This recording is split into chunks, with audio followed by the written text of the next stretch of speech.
¿Qué tal, estudiantado? Bienvenidos, maestro Genaro López. Les doy la bienvenida al Instituto Frontera, a la prepa en línea en la materia de Ciencias Sociales. Platicamos en el último video acerca de la Revolución Industrial. Hoy vamos a comenzar platicando acerca de la Ilustración. Dijimos que el Renacimiento y la Revolución Industrial ayudaron a la mejora económica, pero a la vez también a la pérdida de la independencia de algunos países por la subordinación que tuvieron a la colonia y posteriormente a la industrialización o al imperialismo. Hoy la Ilustración podemos decir que es la parte del libre pensamiento. La Ilustración, conocida también como la Era de las Luces. A continuación, la época del movimiento cultural e intelectual europeo se desarrolló desde el siglo XVII al siglo XVIII. Fue llamado así porque su finalidad era disipar las tinieblas de la humanidad mediante las luces de la razón. Se le conoció, como les dije, la era o el siglo de las luces. Es muy importante que antes de esto estaba el dogmatismo, ya fuese por la religión o la monarquía, el absolutismo o por la cuestión de los comerciantes. Los comerciantes, los religiosos y los reyes tenían el control. Entonces la Ilustración empieza a traer el razonamiento y a dar luz al movimiento humanista, en donde se empieza a enfocar en el desarrollo humano y en el desarrollo intelectual del ser humano. El racionalismo se vuelve cada vez más fuerte, el naturalismo se vuelve más fuerte, y es Isaac Newton el que dice que si la humanidad podía resolver las leyes del universo, las propias leyes de Dios, el camino estaba abierto para descubrir también las leyes que subyacen el conjunto de la naturaleza y la sociedad. En esta época de tanto impacto intelectual, de tanto rigor académico, empieza a cambiar las leyes a través de la teoría de la gravitación o las leyes de gravedad que Newton nos enseñó. Bueno, la Ilustración, pues tenemos a autores como Montesquieu, como Voltaire, como Rousseau, como Locke, entre otros, ¿no? Y se desarrollan básicamente el racionalismo con un énfasis fuertísimo sobre la búsqueda de la felicidad. Recuerden que la búsqueda de la felicidad o la razón de la felicidad no era nueva, existía desde Aristóteles y posteriormente se retoma en la Ilustración, y últimamente en el siglo XX se vuelve a tomar con la contracultura, con los movimientos hippie, y en la fecha, válgame, en la fecha que estamos viviendo ya tenemos universidades basadas en feliciólogos, licenciados en filosofía, maestros en filosofía, doctores en felicidad y postdoctorados en felicidad. Ya el badaje, ya el rigor y los datos duros que hay sobre felicidad, sobre la búsqueda de este sentido, aunque la Ilustración fue la repetidora del Renacimiento y el Renacimiento la repetidora de la idea de Aristóteles de la felicidad, digamos que aquí en la Ilustración se buscaba la libertad hacia la búsqueda de la felicidad. La bondad de la naturaleza del ser humano, la bondad está en el ser humano, ellos pregonaban, por eso es que se le adjudica a Rousseau la educación romántica, ¿no? De que el ser humano es bueno por naturaleza. Y se empieza a mover un concepto acerca del optimismo que posteriormente, unos años posteriores, Emilio Durkheim, unos 40, 50 años posteriores, Emilio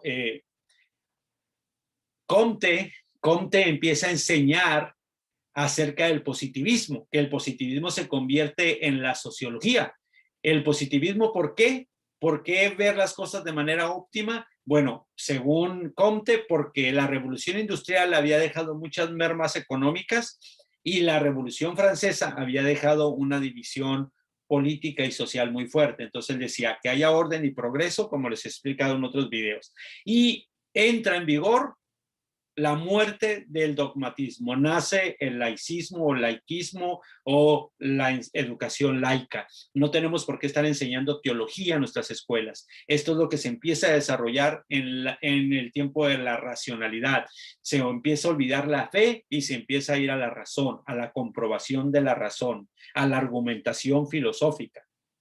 Aquí está el racionalismo, que lo platicamos el video antepasado. La razón se considera la única base del saber. El hombre puede comprenderlo todo a través de la inteligencia. Solo es real lo que se puede entender por la razón. Aquello que no ha sido racional era rechazado porque le faltaba valor o porque era inútil. Y estaba la lucha contra las supersticiones. Según Comte, que esta tercera etapa mística para él todavía seguía siendo muy, no hay comprobación física, la razón, el razonamiento no es una comprobación. Entonces decía, no es lo que crees en la religión y no es lo que piensas en la razón, sino es lo que es. A mí demuéstramelo con hechos fehacientes, físicos, materiales, objetivos. Y aparece el deísmo, o el deísmo, el concepto de creer en un solo Dios, y se olvida el politeísmo. O el deísmo, que también tiene este sentido de que cada nación o cada pueblo tenga su propio Dios. Como mencionamos acerca de la búsqueda de la felicidad, se supone que el ser humano busca de manera natural que el ser humano sea feliz. Estados Unidos, por ahí a finales del siglo XVIII, es el primer país que establece en su constitución que se busque la felicidad del ser humano, muy basado en el concepto de ilustración, pero con una influencia anglosajona, protestante, supremacista blanca, ¿no? O sea, es como empiezan a enseñar la felicidad, pero mantienen esclavos afrodescendientes. Era curioso, ¿no? Empiezan a buscar una mentalidad burguesa. La felicidad está en la autenticidad de la propiedad privada, la libertad y la igualdad. El ser humano va a ser feliz si tiene propiedad privada, si tiene libertad de pensamiento y si se busca la igualdad. Aquí aparece la educación como medio más útil para hacer avanzar a los pueblos o desarrollarse, para que estos instruidos modifiquen las instituciones que se oponen a la felicidad. Podría ser la religión, la economía, el poder político, etc. Recuerden, están buscando tumbar a los reyes, están buscando desmantelar el totalitarismo o el dogmatismo religioso, y están buscando que la economía tenga más igualdad. Y como les mencionaba, del optimismo, piensa que la naturaleza es una máquina perfecta que hace todo bien, por lo tanto hay un motivo para sentirse optimista. Por otro lado, se considera que la historia supone la evolución progresiva de la humanidad. Es decir, que el humano con el par de los siglos se va perfeccionando continuamente. Así llegará el momento en que se logrará construir una sociedad perfecta, una especie de paraíso en la tierra. Sí hay una influencia muy fuerte del cristianismo grecorromano, o más bien grecolatino. Sí hay una influencia muy fuerte de la mentalidad cristiana en esta gente, aunque dijeran que no. Por ejemplo, decían, vamos a entrar al movimiento laico. La ilustración es la primera cultura al margen del cristianismo. Sin embargo, como la mayoría vienen del cristianismo, tienen una influencia muy fuerte de esta corriente ideológica. Algunos aspectos se volvían anticristianos o anticristos. Era como ya no le vamos a hablar a las edades antes de Cristo y después de Cristo, sino más bien antes de la era común y después de la era común, que ya también tiene su connotación y su carga religiosa. Esto tiene su explicación en cierto rechazo por parte de la Iglesia de la forma de vida burgués. La burguesía constituye una clase que desde su aparición vive el comercio, del préstamo con intereses de lucro, con el agiotismo, le decía. La ilustración nunca habla de la caridad, del amor a Dios o al prójimo. Habla de la filantropía, del amor del hombre por el hombre mismo. Entonces, de alguna manera, se supone que el cristianismo en sus raíces sí es antropológico o sí es filantrópico, sí busca el bien del prójimo, sí es, pero tenía una idea muy utópica. Obviamente la cambian, digamos que el concepto de la deidad la cambian por el concepto de la educación. Y el concepto de los libros sagrados como la Biblia, el Torán, la Cora, el Talmud, todos se convierten también en la nueva enciclopedia. Entonces la enciclopedia, la literatura empieza a tener su importancia dentro de lo académico. Entonces, pero ellos decían, vamos a hacerlo laico, aunque tenían, vuelvo y digo, que tenían una influencia muy fuerte sobre el laiquismo, ¿no? La educación se canalizó por medio de nuevos focos de difusión científica y cultural. Nacen las academias, nacen las sociedades económicas, las sociedades científicas, consultados del comercio, jardines botánicos, es decir, ya la botánica empieza a tomar su importancia, lo que llamaban brujería deja de llamarse brujería y empiezan a llamarle botánica, alquimia y después se vuelve químico, y entonces empieza a crecer este concepto médico o la salud pública.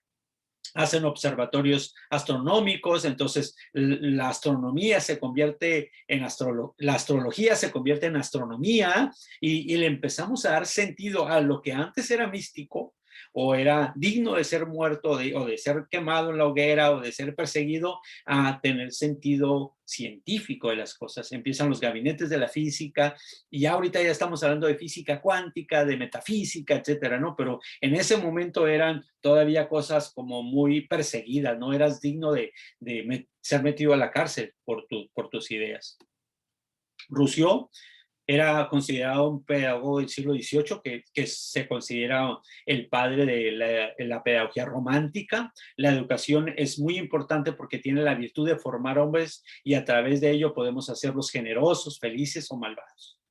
Y hasta la fecha esto tiene gran importancia. Sabemos que la educación, y yo les digo muchas veces, y hice mi video de presentación y les decía que para mí la educación es el medio cívico, sin balas, por el cual podemos todavía transformar al ser humano. ¿Se oye utópico, romántico? Claro. Y es una especie del pensamiento de Rousseau. Este hombre participa en la formación de la primera enciclopedia en 1745. Aquí tenemos una imagen de cómo comenzó. Obviamente estamos hablando de significados, no existía la Real Academia Española, no existía el pequeño Larousse, etc. Es aquí como comienza la formación laica, la formación académica con la Ilustración. Y aquí, bueno, está un poco borroso, pero esa es la idea de cómo se vino la cronología hasta que se forma el país de Estados Unidos o los países ya americanos que ya tienen la Revolución Francesa, ya da origen a través de su formación de los derechos humanos, ya se logra expandir por todo el mundo la idea de la democracia. Pensemos en la Revolución Francesa. Recuerden, estamos hablando de 10 años antes, estamos viviendo la Ilustración y posterior 10 años después empezamos a vivir la Revolución Francesa. Digamos que la idea de la Ilustración no se encarna hasta que viene la Revolución Francesa. La libertad del pensamiento, de desmantelar los poderes políticos, los poderes económicos y los poderes religiosos. No lo estamos logrando con la Ilustración, no se está logrando con el concepto de la racionalidad, tenemos que hacer algo más. Entonces lo que se hace es empezando, se comienza la gente a levantar en armas. Hay que destruir la monarquía absoluta, arruinada por el apoyo militar de la emancipación de las 13 colonias. Eso está pasando en Estados Unidos, lo vamos a platicar más adelante. La burguesía que demanda poder político, o sea, los comerciantes empiezan a demandar poder político, hoy ya lo tienen muy fuerte. Ideas ilustradas se oponen al antiguo régimen, es decir, hay una influencia, realmente dicen que Miguel Hidalgo Costilla leía a Rousseau, leía a John Locke, leía, o sea, a Voltaire, o sea, leía demasiado. Los países occidentales o los países latinoamericanos fueron muy influenciados, Estados Unidos con las 13 colonias, muy influenciados por el pensamiento ilustrativo. Entonces hay como una fuerte tendencia a levantarse en armas. Obviamente Francia estaba sumido en la crisis financiera. Dicen que ahí la reina se ponía a escuchar música y a hacer sus pasarelas y le decía a los músicos que le subieran el volumen para no escuchar a los ciudadanos parisinos que decían pan, tengo hambre, pan, ¿no? Que pedían. La Revolución Francesa es una crisis financiera de la corona, caen en una crisis agraria, obviamente. hay un malestar burgués, los ricos también empiezan a entrar en un poder, en una molestia porque no tienen poder, y las ideas ilustradas empiezan a atravesar el Atlántico. Aquí están las fases. El primero están las revueltas de los privilegiados. El acontecimiento es que los privilegiados se niegan a pagar impuestos, lo mismo que pasa con Inglaterra y Francia con Estados Unidos. Quieren dejar de pagar impuestos para independizarse. Hay una convocatoria de los estados generales, el rey decreta estados generales, es decir, ya no vamos a ser como una monarquía, sin embargo sigue siendo monarca. Toma la Bastilla, que es como el cuartel, lo toman, y allí ya podemos decir que la toma de Bastilla, la Bastilla es la consumación de la Revolución Francesa. Nace la Asamblea Nacional, que es una monarquía constitucional, vuelvo a decirles que es donde el rey está por ahí presente, hasta que se forma una constitución. Hay una convención donde nace el concepto de izquierda y de derecha, que casualmente todos los de la derecha estaban de acuerdo en que seguir conservando el mismo régimen y todos los de la izquierda no, y dicen que ahí nace el movimiento de derecha e izquierda. Está la convención de los jacobinos, época del terror, es la época de la persecución, el tiempo de la guillotina, la era de la guillotina, hasta que se termina el decreto de 1795 con la Constitución francesa.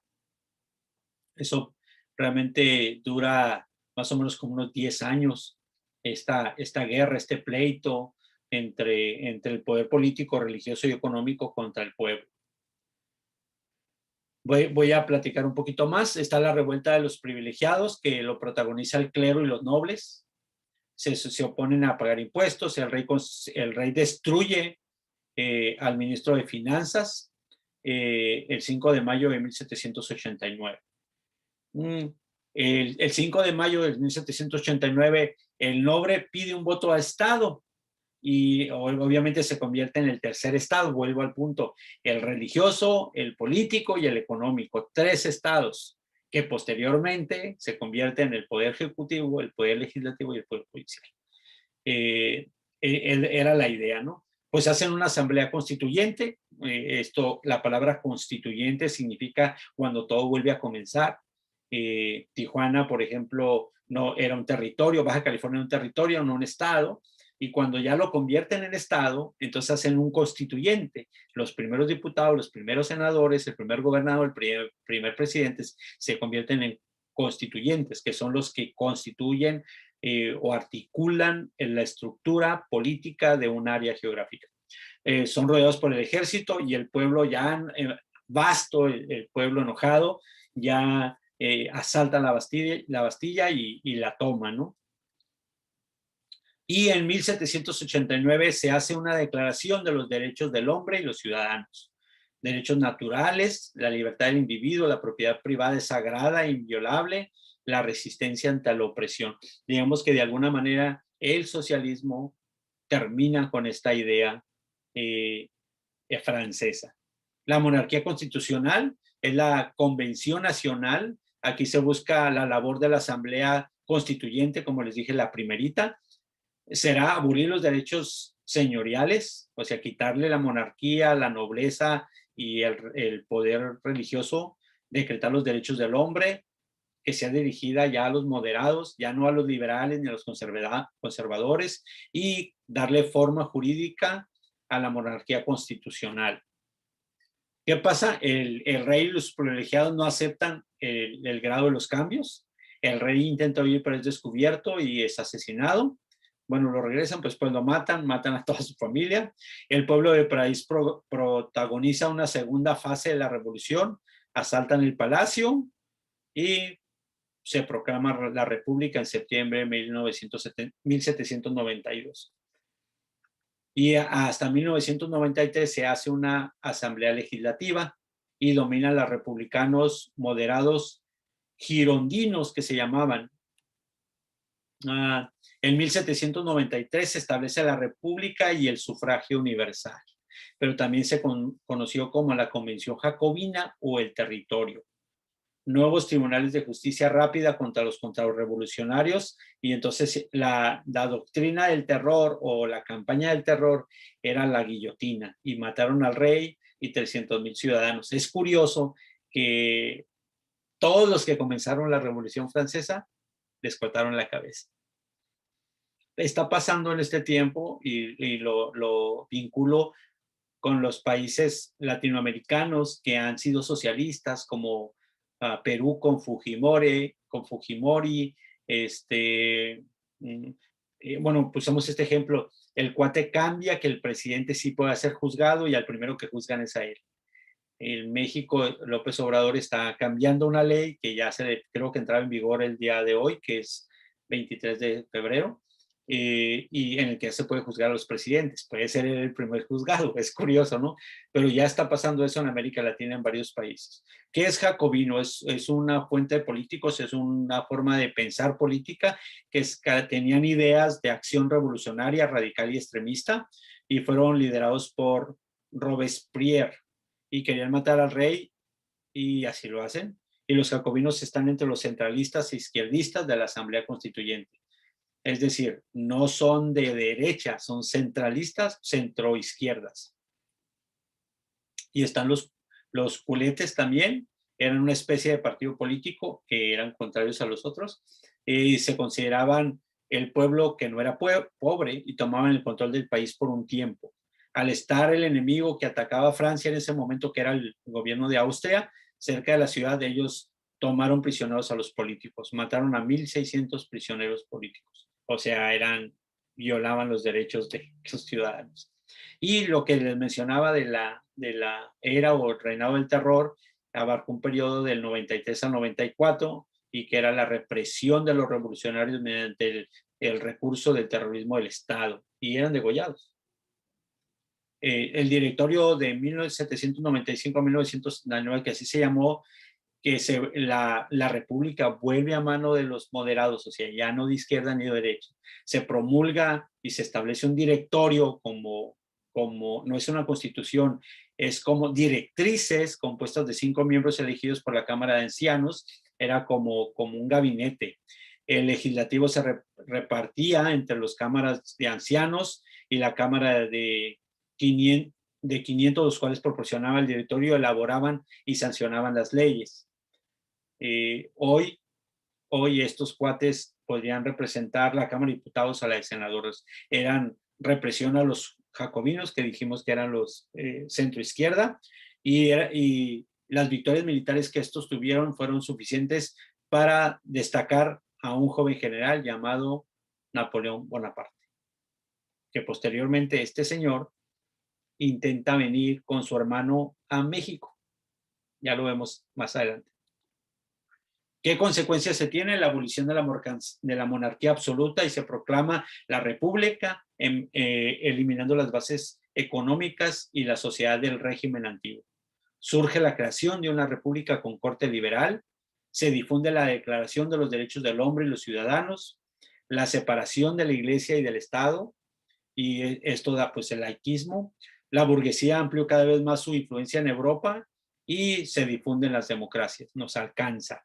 Los derechos de los señores feudales fueron anulados, comenzaron a surgir ideas de independencia en las colonias iberoamericanas, lo alcanza. Nosotros somos la segunda, después de Haití, y después ya Guatemala y para abajo, ¿no? Se fomentaron los movimientos nacionalistas, que están todavía muy fuertes, se destruyó el sistema feudal, se difundieron las ideas de ilustrados y liberales, y el constitucionalismo y la participación amplia de todos los sectores sociales no mencionan a la mujer. O sea, aquí como los derechos del hombre, pero no de la mujer, ¿no?